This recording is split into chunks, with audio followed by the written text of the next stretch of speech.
And what can I do for you, brother? I have a gift for the abbot. It is a donation left by a rich trader in his will. Well, we all like little presents, don't we? Would you please follow me? I must ask you to respect the silence of these walls. Only the birds are allowed to sing here.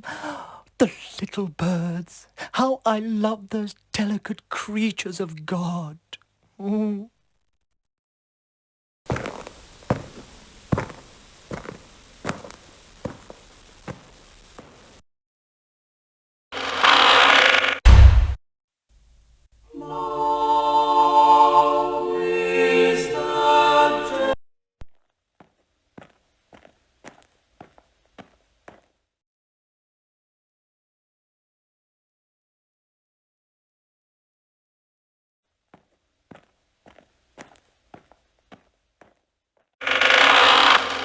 Brother, the abbot... What expectations accompany you within these walls, my son? Holy Father, please forgive me for disturbing you like this. I come on the behalf of a friend. On his deathbed, he expressed the wish to contribute to the splendor of Saint-Sernin with a gift. This splendid fur coat. Brother Abbot, Brother Jack has just had another attack. Again? Very well, I'm coming. Wait for me here, young man.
Fine. The Holy Church knows how to thank the devout and those who are the messengers of their faith.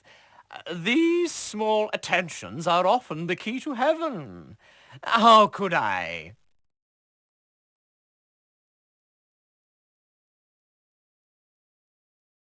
I'm looking for a certain Petrus. He was a juror at a dispute that took place here last year. Petrus? Yes, Petrus is one of our number. I'll take you to him right away.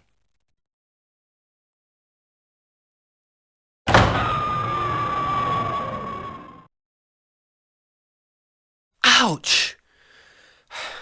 What now? What is this place? I won't be so cruel as to bid you welcome.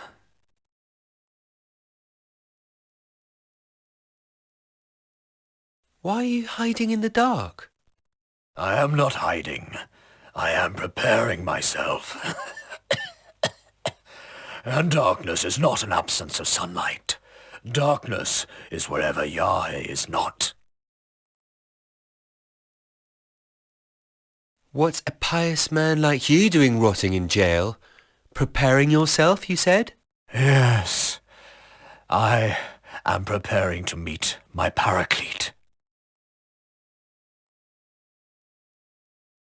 Whoever that may be, I hope he can get us out of here. I pity you on your blindness. You can't even see that the prison walls lie far beyond the corners of this dungeon. Well, most helpful remark. Helpful indeed. The problem is you're both blind and deaf. How could you recognize the truth of my words? You're like the rest of them. You confuse reality and appearance. Why are you here anyway?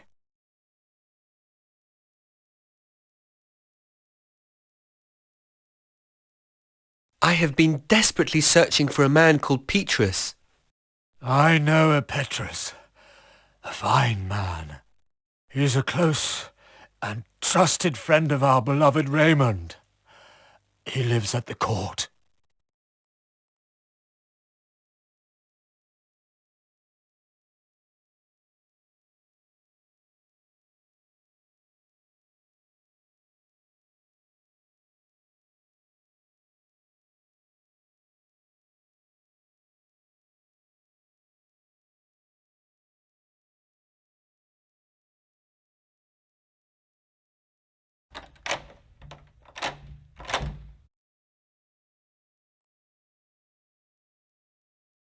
See? You were too pessimistic. This is our chance. Sir? Sir? Too late.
You?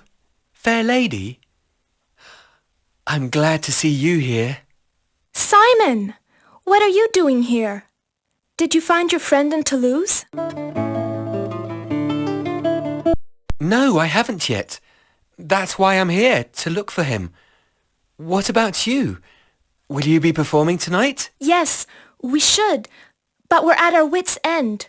Patronus is ill, throwing up his bowels somewhere in the inn. He created and staged the new act we're supposed to play tonight for the Count. The Count's personal advisor will be here in a few minutes to watch our rehearsal, and we don't even know what we're supposed to do. Only he knows how to use his bloody machine. Help us once again, Simon. You're a bright man. You'll figure out something. Do you mean you don't know anything about the show? All we know is the story we're using as a background for the juggling and knife-throwing numbers. A dragon falls in love with a lady and gets killed by her jealous husband while they're flying away together. Don't panic. I'm going to try and set up the machine.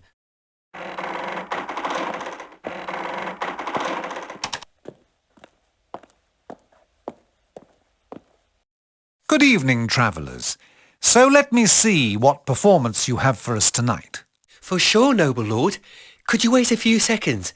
I'm nearly done putting the set together. It shouldn't take long.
Take this piece of wood.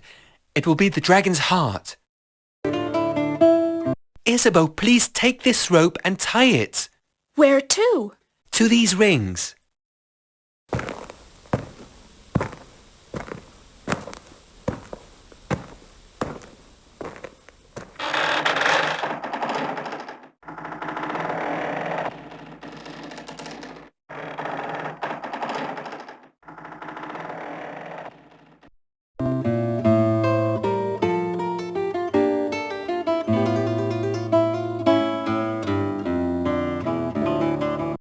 Can you hit the wooden heart when I tell you to? No problema, loco.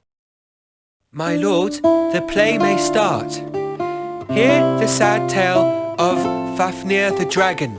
The way his fate by love was sown. He loved a maid fair as moonlight, who had been wed to a cruel knight.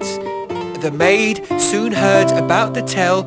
She was moved and her heart went frail. As soon as she saw the winged prince, she forgot her cruel husband since her heart knew to have found its place. By this sire of the strangest race, they flew away, riding the air over the castle to the lair. But the fierce knight saw them fly, and threw a spear, strong and high, into the dragon's heart it went. Down to the ground both lovers went.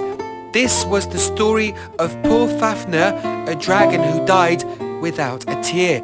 For in death he had found the prize of a love big enough for his size.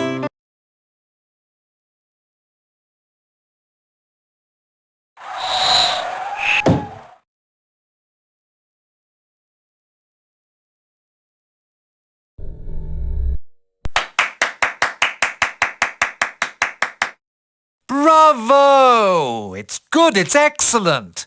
I'm sure Lord Raymond will enjoy your tale of love and death. Very clever. The one designed as a monster is murdered by the knight out of greed. A perfect metaphor. Now, I would like you to recite a poem tonight. A great lady from Narbonne will attend this dinner, and she's particularly fond of poetry. What song could you sing to please the ears of our guests?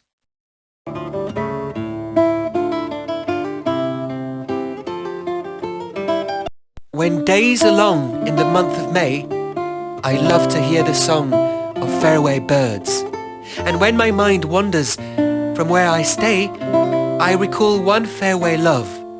Filled with desire I roam, anxious and dreamy, so that no song or May blossom could delight me more than chilly winter does.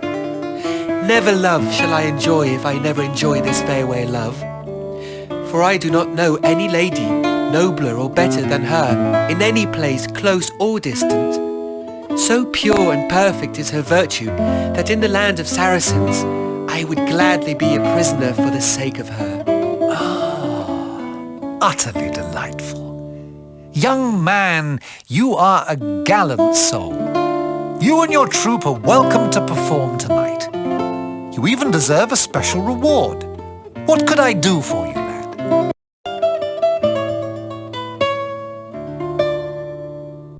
Maybe you could help me with some information.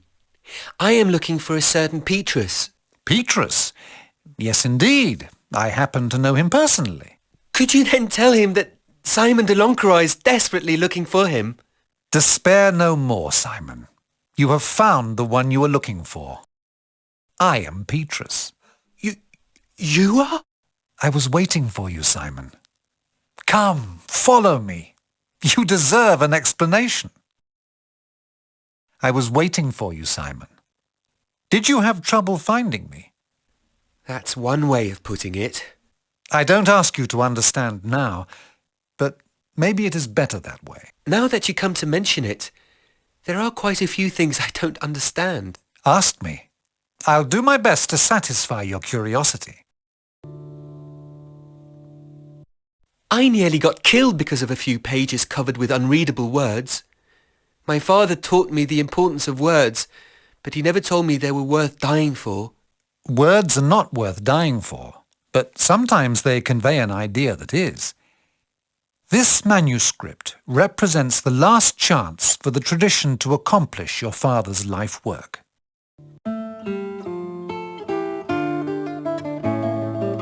I thought I knew my father. I saw him as a kind of eccentric erudite with a special taste for secrecy. Apparently I missed a lot. Or rather, he didn't care to tell me too much. Your father cared a lot for you, and you're not that wrong with your description. I suppose there are a few things I can tell you about him.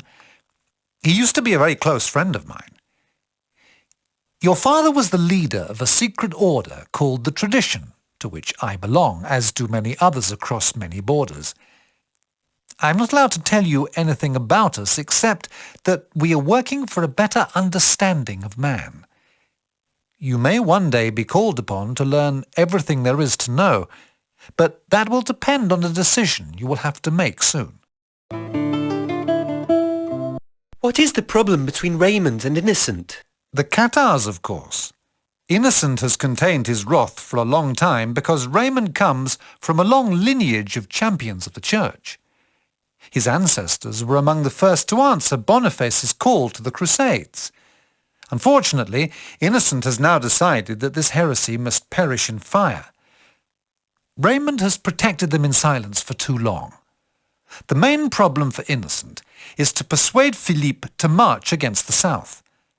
I'm afraid that it won't be too long before he succeeds. Have you ever heard of a certain Monsignor Diego d'Osma? Yes, why?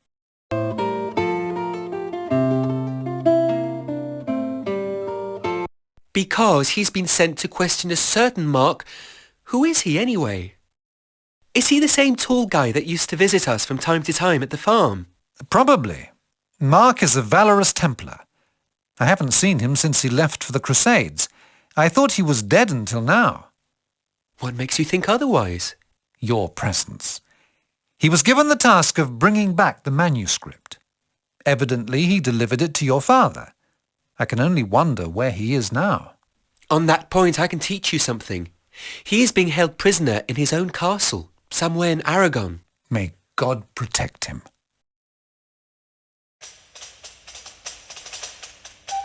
Your father was the leader of a secret order called the Tradition, to which I belong, as do many others across many borders. This manuscript represents the last chance for the Tradition to accomplish your father's life work.